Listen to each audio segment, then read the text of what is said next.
meeting, November 9th. Been joined by the Honorable Councilman Paul Krikorian, and I don't believe we anticipate Councilman Wizard today. And we have a few items on the agenda that we might be able to kind of go through rather quickly, I hope, but we'll see. We do have a card on item number 2, but let's go through the agenda and then we'll go back to that. The first item is a note and file, but we want to make sure we get the report from the Director of Planning on this. Number 2 and 3, we can refer to staff. Numbers 4 and 5. Number 4, we could continue and plan to December 7th. Number 5, we can continue and plan to February 2nd.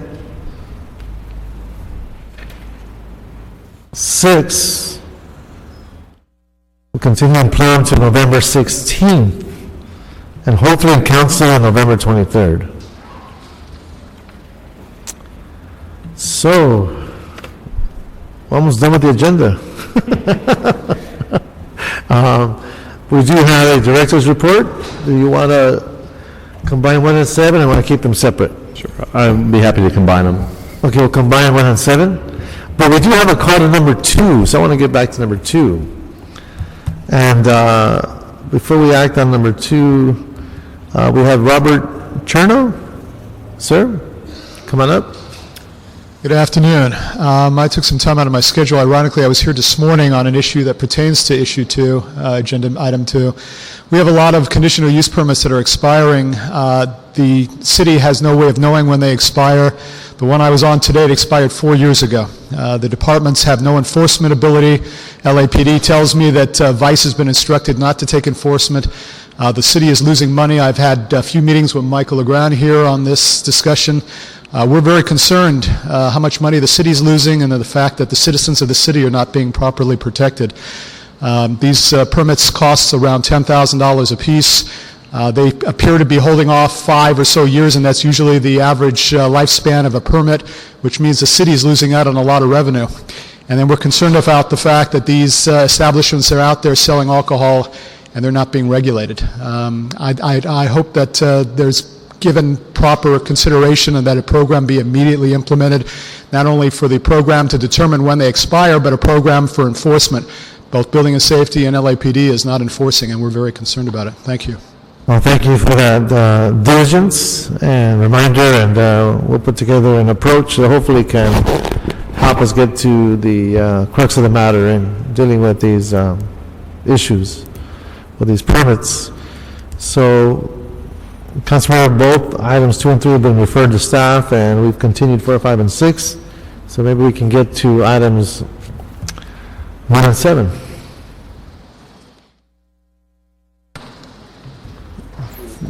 Two and 3 have been referred to staff. Unless you'd like to hear the report on that, either one? Okay. All right, so here we go. Director Legrand. Mike Legrand for the record, Director of Planning. Quick update on some of the items going on in the Planning Department. We successfully went through the managed hiring process that the Council and Mayor established for filling vacant positions. We were able to get 4 planning assistant positions released through that are totally cost recoverable and paid for by application fees. We're also able to obtain 4 student professional worker positions that will help us in our policy planning endeavors. And in addition, we had our deputy director position that was vacant. We were able to have that position be filled in terms of the managed hiring request. We're very happy that the CLA, CAO, and Mayor's office were able to work with us to understand that even in this time of drastically cut budgets, there are some programs in city services that are vital to the citizens, and many times the department's been able to do those services on a cost recoverable basis, so there's no burden on the general fund, which is the case with the majority of those positions. And so we're happy to see smart people make smart decisions. Some other activities, we've been aggressively holding many public outreach sessions on our core findings, as well as the community care ordinance. We've had currently four workshops going on this week in various areas of the city that you can find on our webpage, www.lacityplanning.org. under What's New. It outlines the various workshops we're doing all over the city to try and get the citizens of Los Angeles engaged in many of the planning activities and policy discussions that will be coming to council in the next year. So a lot of these work program items we've been working on for a number of months with many different neighborhood councils and interest groups, and now as they're making their way through the legislative process, we're doing more and more outreach to make sure people are aware of them, give us their comments, and we can come to council with an informed decision. Now I'd like to speak about something that's very dear to my heart. It's basically the direction of the planning department and where we're going for 2010, 2011. We coined the term Blueprint LA, and basically the last 60 days since I've been appointed director, I sat down with some key managers in the department and tried to look at ways that we can reorganize ourselves in a manner that's responsive to the economic situation we face ourselves in, as well as provide for some of the goals we have for the organization and the department, which many of you share, and that is to provide a process that provides for more transparency. So whether you're a neighborhood council or an applicant that deals with the process, you're able to know who your planner is, what kind of timeline you're going to be involved with if you have a project approval, as well as the policy planning we're doing, what direction we're headed in, what we base those decisions off of, and the outreach we're doing, making sure that we are reaching people and making it easy for them to participate in their government.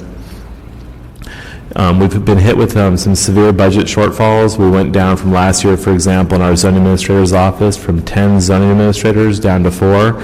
And so we have an increasing backlog of cases in that area. Part of what our restructuring does is takes resources and puts them where we see the most heightened activity. But it also makes sure that we secure our policy planning program. We have a very robust community plan update program going on. Many areas of the city we're out there doing land use plans and studies in. We want to make sure that that precious general funded activity is maintained and it's not absorbed and we become just a one-dimensional case processing department, but that we actually plan for the future of the city and what it looks like in the next 20 years. We've had a number of workshops with the staff as well as discussions from senior level managers who kind of came up with a lot of the ideas behind this plan. And although a lot of the themes may be things that you've heard before the planning department talk about, we wanted to really implement a plan that was something we could do quickly, effectively, and efficiently, and also looked at some of our prior audits and some of the items that were raised in the audits and respond directly to those with some ideas to help reduce our backlog in case processing and also secure our advanced planning program. So having said that, I'll have Alan Bell, our acting deputy director, walk you through some of the details, and I'll be available for any questions you may have. Thank you, Mr. Mayor.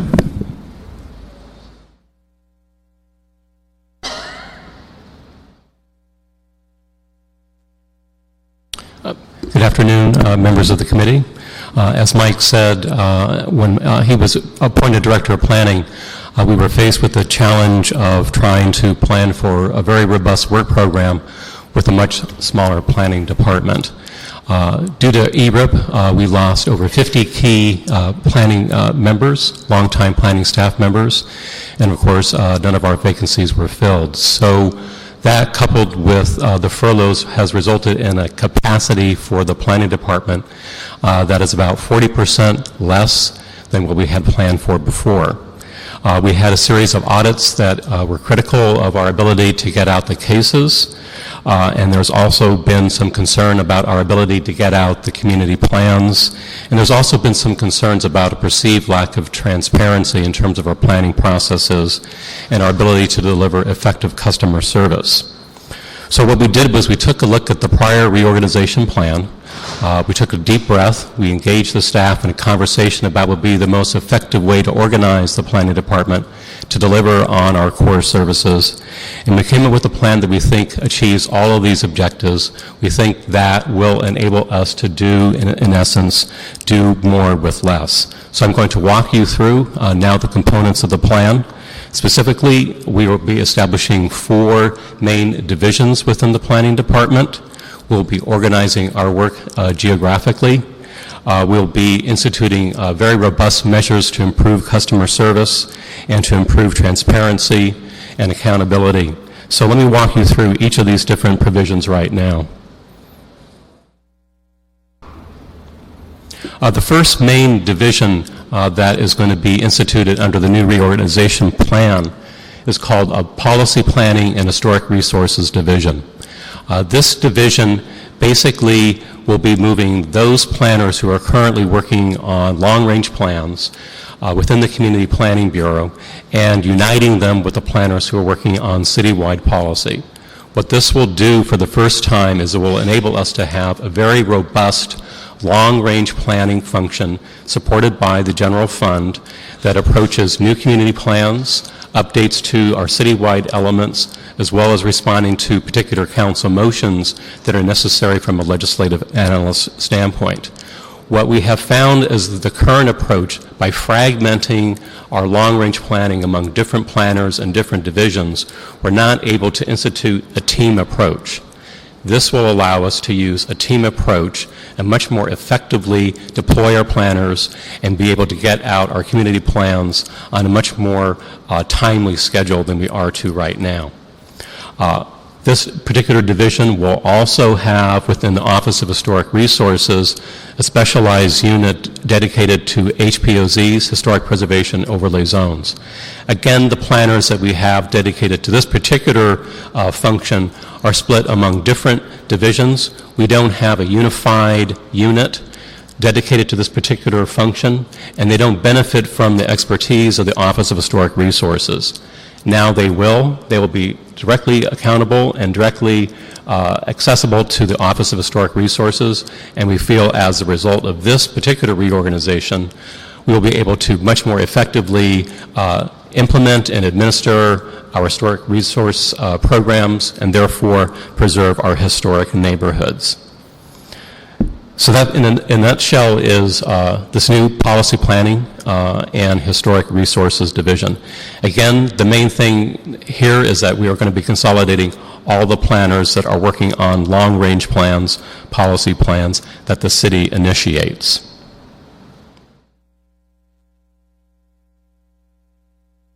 The second main division that we'll be instituting is called the Plan Implementation Division. And this is going to be a consolidation of a number of different divisions that we currently have within the planning department.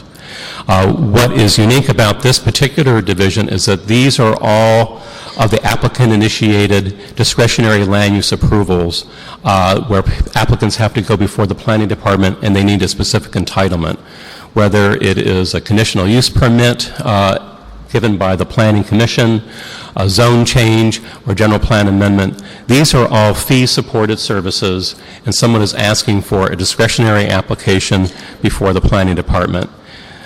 We will be moving into this particular section our subdivision approvals. We'll be moving also into this section our environmental impact report unit. So we'll consolidate all this. The focus of this is implementation and our ability to make sure that we are appropriately implementing our plans through more robust project analysis. Another thing that I think is important to make a distinction between this division and the prior division is that by establishing this firewall, as it were, between the general fund supported and the fee supported functions of the department, we'll be able to better financially manage our planning department. So again, that is one of the key purposes of this plan implementation division.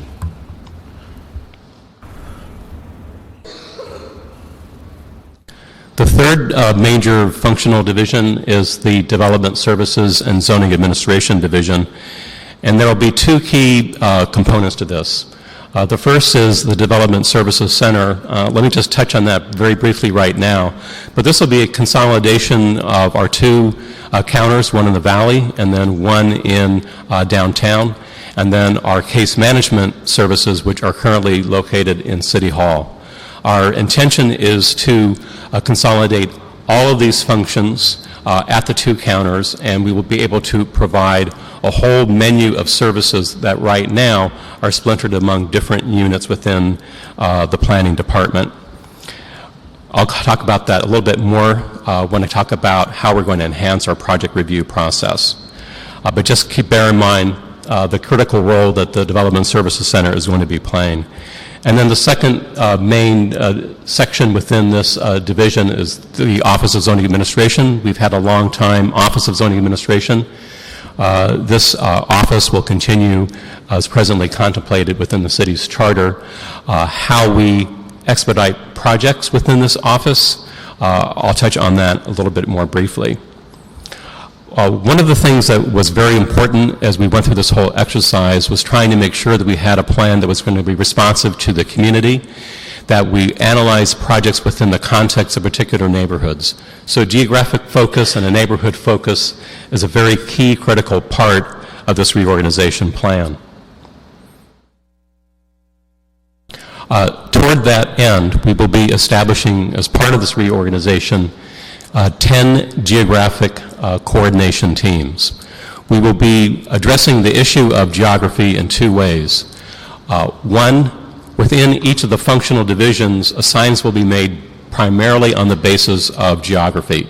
So that will enable a planner or a zoning administrator or a hearing officer to develop a relationship with the community, to understand what's going on in a particular neighborhood, and understand what the issues are that are undergoing within each of these particular geographies. So that is how we're going to be assigning cases based upon geography. The second main way in which we will be addressing geography is through these coordination teams, and these will be standing geographic coordination teams. Everyone in the planning department, whether you're working on a policy or whether you're working on projects, will be a member of one of these geographic teams. And this will be provide the forum where the people who are working on new plan updates can test out their ideas and their concepts with their colleagues who are working on particular projects.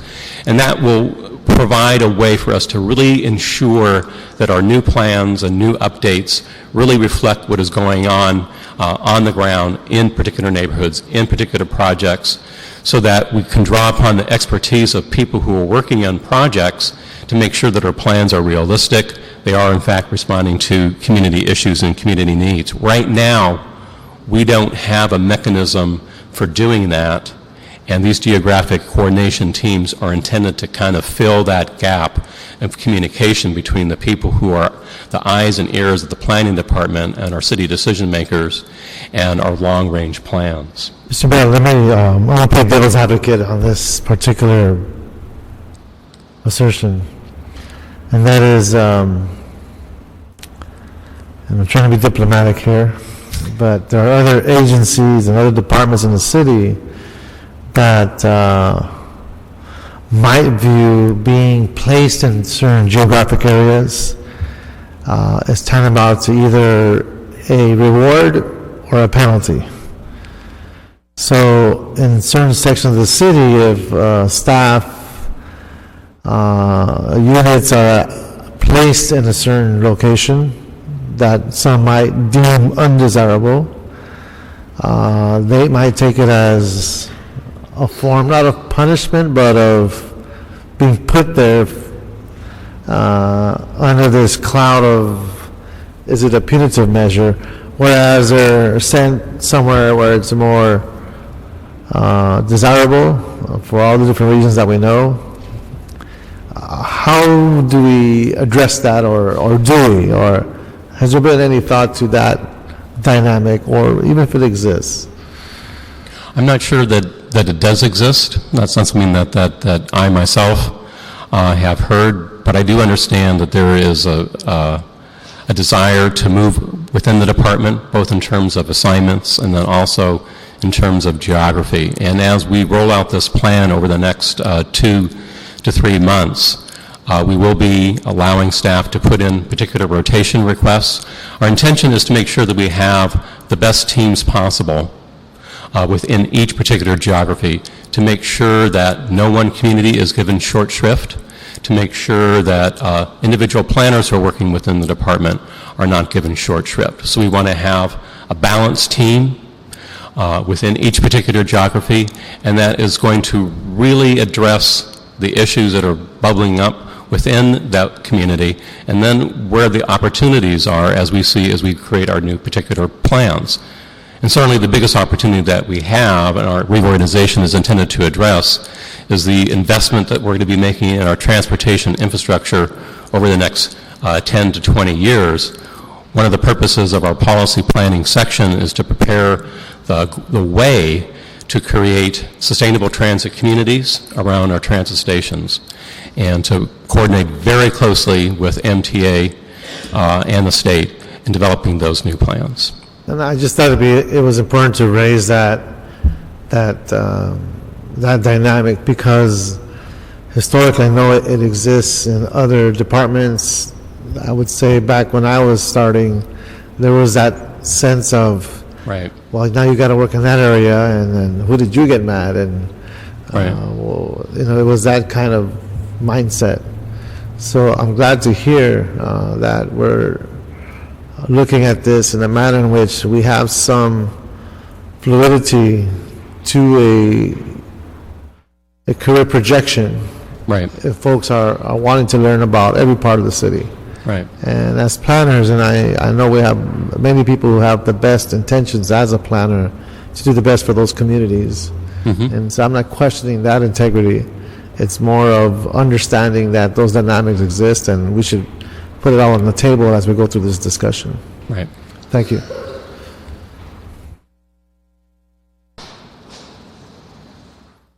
I want to spend a little bit of time now talking about how we're going to be re-engineering the way in which we review projects in the planning department. We have undergoing right now an effort coming out of the mayor's office to reform the development review process. The city will be hiring a consultant to take a look at our processes and see how we can make them more effective, more efficient, more transparent processes. And certainly a great deal of our reorganization is intended to carry out those particular objectives. So within the department as a whole, we will be redefining the role of our Development Services Center, and then also redefining the role of our project planners.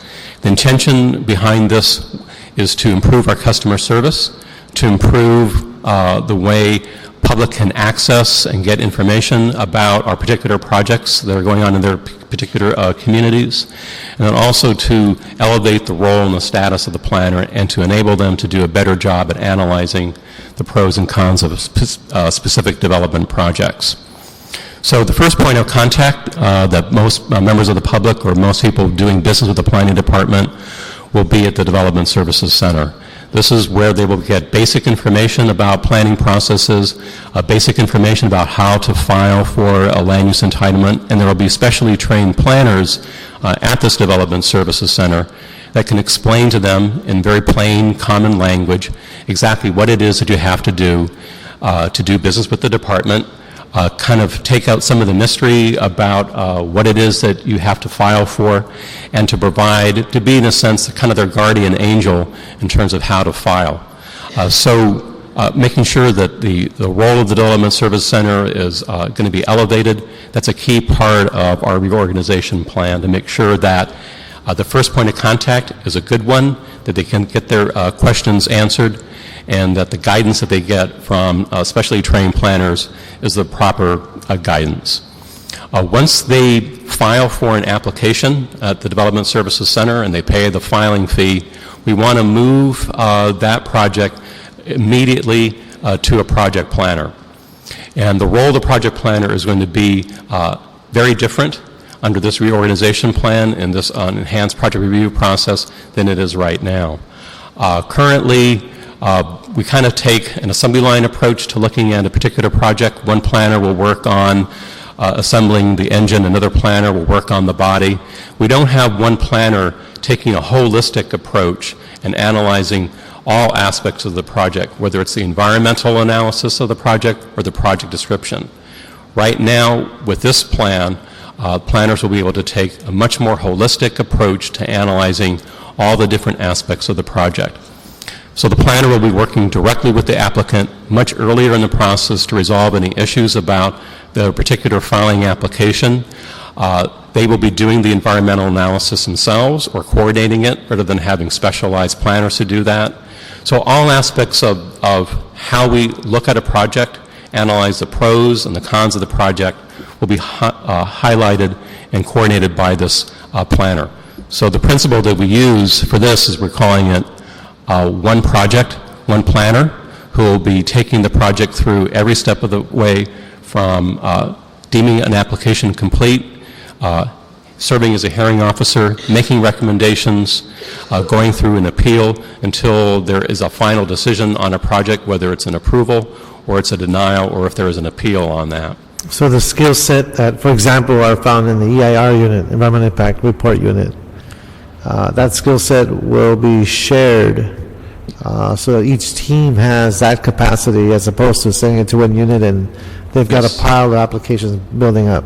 We think understanding CEQA, the basics and fundamentals of CEQA, is a core competency that every planner is going to have to master, and we have had and will continue to have a robust training program to make sure that every planner that is looking at projects has those basic sets of skills to be able to take a look at both the environmental aspects of a project as well as how the neighborhood context, rather than separating it, which is how we do it right now. So the volume of work, man, this is my assumption, is that as I look at the map and you describe these functions and how these teams will interface as you go through the enhanced project review process, that the size of these areas are being determined by their density and volume of work, or Yes, we have analyzed over the last couple of years our volume of caseload based upon geography. And so basically what we've tried to do is we've tried to create teams that are contiguous, that reflect our field offices, and that also reflect the volume of work. We'll have a senior planner or a senior manager. We have a limited number of them, but we will be making sure that every one of these teams will be led by a senior planner or a senior manager on staff. Again, understand that this is to coordinate the work. The actual work will be assigned within the four major functional divisions within the department. Okay, thank you. And this is an increase of right now we have 3 teams, so this is going from 3 to 10 teams within the planning department. So we'll be having more geographic teams than we currently have right now, and we think that with this management structure, even with our reduced staff, we'll be able to still effectively have these 7 additional teams beyond what we have right now. Great. Thank you, Ms. Bell. Just to follow briefly on Chairman Reyes' question, by the way, I think this is really going in a good direction, having more developing more geographic specific expertise and having more predictability for both the development community and neighborhoods to understand who's going to be dealing with their cases and so forth. But on the workload allocation, the Valley has about 40% or so of the city's population and more than that of its geography, and it has 20% of the geographical coordination teams under this proposal. How does that math work? Well, I think, again, we have the 2 field offices. We have the field office in the Valley. Actually, as far as our workload, we think that this is something that we can handle. We have, it mirrors the APC configurations. So I think that we can handle it. Some teams are going to be larger than others, obviously. I mean, we felt, for example, that it was important to have a harbor team. Sometimes the harbor gets left out. So that's probably going to be one of the smaller teams. So it is understood that some teams are going to be smaller than others, but we think that this is the best way to match our resources with the workload and do it in a way that respects the different geographies across the city. If I can add to that, Councilman, in the Valley we have the unique ability, since we're all the Browdy Center, we have a 4th floor dedicated to our planners who work for the North Valley, and then we have on the 3rd floor we have the planners that plan for the South Valley. And so within that, they have many areas like Mulholland they'll work on. Some will be Studio City assigned to those neighborhoods. But because they are a satellite office, the need to have these mini geo teams isn't quite as important as downtown, where we have people kind of spread out throughout the department in different geo teams. The Valley, since we are one satellite office in itself, we only have those 2 teams out there, but the numbers of staff we have assigned to there are a lot greater than the rest of the geo teams because the bulk of the casework that we see in the Valley. So it's definitely, we heard the cries of succession a number of years ago when we started this office, and it's been well received. And I suppose this structure wouldn't necessarily prescribe you from having further specialization within a geographic area. For example, you might have a Northwest Valley team, and for example, you could do that as well if the caseload suggested that was advantageous. Correct, and we have community planners still assigned to every community plan within the valley, so there could be the Tarzana community planner. There's still people with expertise and specialty within those geo teams. This is just more of a general overview. Okay, thank you. And of course, part of our intention is to constantly monitor the data. We want to take a look 1 year after implementation to see if it's still working. If we need to reshape the geo teams or reshape our processes, I think that's part of our job to make sure that we do that. So we'll have the capacity to monitor and make adjustments accordingly. Yeah. I think, Councilman, in my 10 years as chair of this committee, there tends to be a trend that aligns itself with the zoning patterns that are predominant in the city. So the predominance of residential zones in the valley lends itself to certain types of cases. It's when we have conflict of zoning, when you have the clash of uses, where you get all the Qs and all the exemptions and the CUPs, and they tend to be in the older parts because we didn't have planning when those neighborhoods were being established. And that's a lot of the analysis begins to drill down to some pretty complex issues. That's not to say the valley doesn't have its share of challenges, but it just seems to be in the trend, reflects that zoning pattern. It's pretty interesting. Just two final points before I wrap up. Again, in the interest of increasing our transparency and our accessibility by the community, we will be creating within the executive office a new position called Neighborhood Liaison. And this position, primary responsibility will be to make an outreach to the certified neighborhood councils, homeowner groups, to make sure that they have a voice within the planning department that is going to be listening to those concerns, be able to refer them to the appropriate geographic teams, try to resolve that issue, just to be out there, to be accessible, to show that they have a voice within the planning department, and that they have someone to turn to if they're not going to get relief on a particular issue. So we're very excited about that particular new position. And then finally, we will be publishing on a quarterly basis an e-newsletter that is going to be widely distributed across the city, talking about the planning department, what's going on, what our work programs items are, upcoming workshops, so that we're really able to facilitate and promote better communication with the community. And are you concluding? That summarized my presentation. One of the possibilities we'd like to discuss, and we did this briefly, is to look at how we work with this committee. And I was thinking, Councilman Krikorian, is perhaps this committee could go out into the community after the holidays and as a presentation and an update of how we can introduce the planning department to the different parts of the city. So we would have Plum in the Valley area, we'd have Plum in the west side, Plum in Harbor, and then Plum over in the east side, southeast, northeast, in that pocket. And there would be a way in which those local areas can actually meet their planners, at least know who they are. And I'm sure there'll be some venting and some give and take as to the conditions of the city and or anything else that might be on their mind. But it'll give us an opportunity to introduce this department and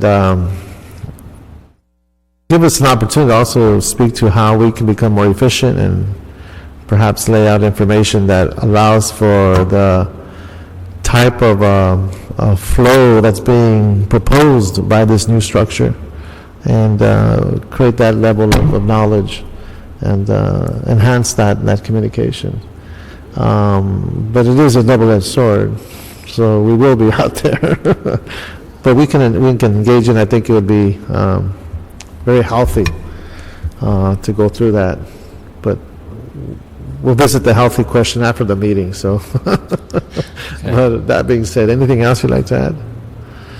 Thank you for the opportunity to highlight this for you, and we're happy to continue to give you reports as we move forward in January of actually moving the desk chairs and getting people in place, and we'd be happy to work with Plum on doing some additional workshops out in the community to discuss the planning department and how people can interact. One of the things that we like to see, and we're starting to see more of, is more people from the community get engaged in how to shape the city for the future growth for the next 20 years. And as we have Measure R and a lot of these transit plans coming forward, we really want to use that opportunity to engage the public on how we make sure that we have public spaces next to these transit stations, as well as our community plan update program, and get people involved and get them off the couch and coming down and going out to their community and hearing their ideas for their neighborhood, how we can protect the single-family areas and the commercial corridors, how we can kind of invigorate those. And a lot of them are facing major vacancies, and some ideas we have to have some mixed-use boulevards and have some good things happen in many communities. So we'd like to use that opportunity to kind of showcase some of the tools we have in our toolbox and how community members can engage us to help provide a better quality of life. Great. I think one of the things we should start contemplating is translation devices, other languages that need to be at least identified in the different pockets. We have a very great city in terms of its international flavor, and to engage all of the stakeholders, I think would require that we consider that possibility of establishing translation devices and predominant either languages that would be in those particular areas. Anything else, Councilmember? Well, this ends this, so we will note and file in as much as the information submitted for informational purposes, and no cards on this item. So anybody here for public comment? Seeing none, this meeting is adjourned. Thank you.